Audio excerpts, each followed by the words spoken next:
Kello on 5:10. Emme monelta alkoi aukkee. Täällä on ollut kovat pippalot.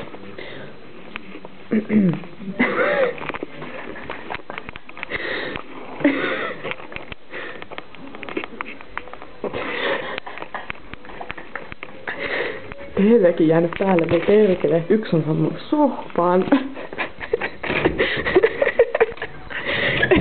Ja täällähän nämä meidän truujuomat. Niin siis koko viikonloppu. Mitäs se juot? Ravello. Oi jumalata Olli, nyt kytät tulee tänne. No ja sivu.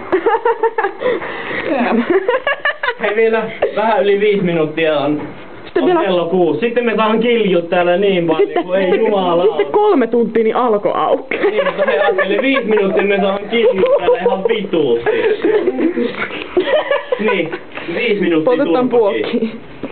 5 minuuttia turpakin ja sitten kiljut täällä, ei jumalauta. Se ei kilju nyt. Ai kun pakko istua.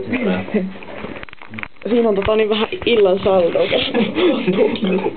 Anna se tulla. Annapas tulla. Annapas. Lähdetäänkö yhdet hölkset? Hei, minulla on idea. Lähdetäänkö juomaan? Joo! Ei vielä saa huutaa. Kello on 6 kohta. Aamulla. Ai. Mun poski vielä ihan turvan. Silloin saa myös kilju. Ja rääky. Kuka on käyttänyt kilju? Ponu.